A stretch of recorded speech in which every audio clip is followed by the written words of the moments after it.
I celebrate Mass daily in view of the first window there in the south aisle of the church, which is the twin portraits of St. John Fisher and St. Thomas More, who were these great and outstanding men whose memory and lives in intercession that we celebrate on this day.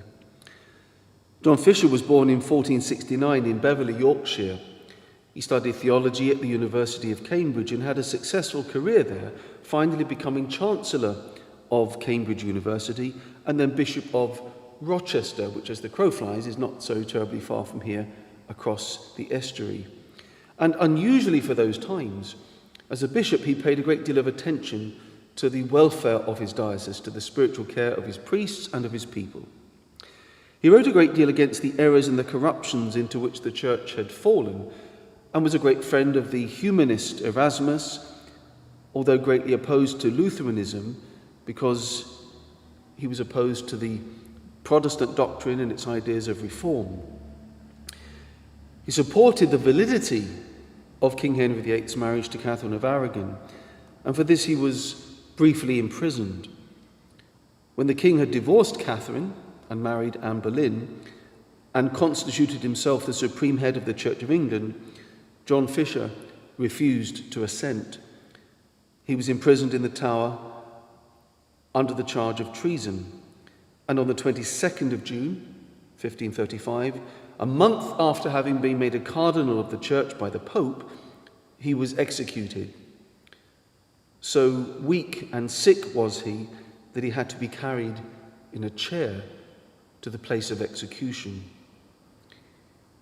He was the only bishop to oppose Henry VIII's actions on the grounds that they were a repudiation of papal authority, but even so he avoided direct confrontation with his brother bishops, not holding himself up as a hero or boasting of his coming martyrdom. He said, "I condemn no other man's conscience. Their conscience may save them, and mine must save me."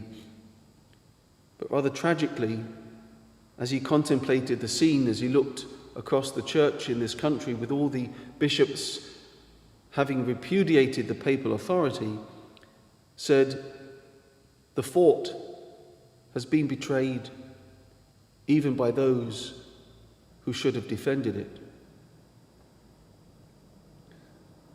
St. Thomas More was born in London in 1477, the son of a judge, and himself became an eminent lawyer. He married for a second time after the death of his first wife and had 4 children. A humanist, a reformer, a poet, a great scholar, he wrote the famous work Utopia, depicting a society regulated by the natural virtues, and his works are still very much read and studied today.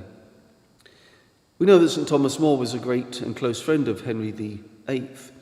As a judge, he was famous for his incorruptibility and impartiality, and for this he was made Lord Chancellor, the highest position in the realm after the king, in 1529. When Henry demanded a divorce from Catherine of Aragon, St. Thomas More opposed him. He resigned his chancellorship in 1532 and retired from public life. But he could not retire from his reputation, and so it was demanded by the king that he take an oath to support the Act of Succession, which effectively repudiated the authority of the Pope. He refused and was put in the Tower of London. After the execution of St. John Fisher, he was tried on the charge of high treason for having denied the king's supreme headship of the church. He was found guilty and sentenced to death. He went to his execution on the 6th of July, 1535, with a clear conscience and a light heart, telling his spectators that he was still the king's good servant, but God's first. And he carefully adjusted his beard before he was beheaded. He wrote a number of outstanding devotional works, some of them while he was in prison, awaiting trial.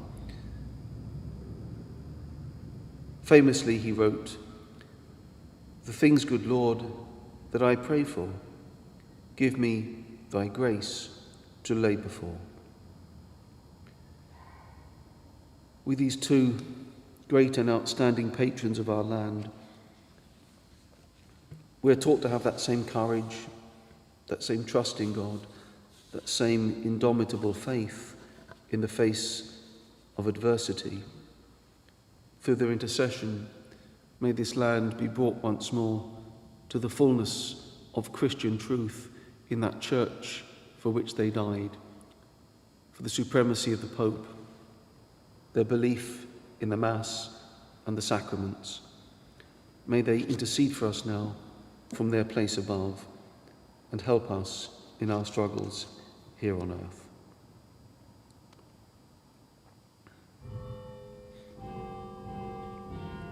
Dear friends, as we gather on this festival in honour of your saints John Fisher and Thomas More, we ask you to hear humbly the prayers we present to you.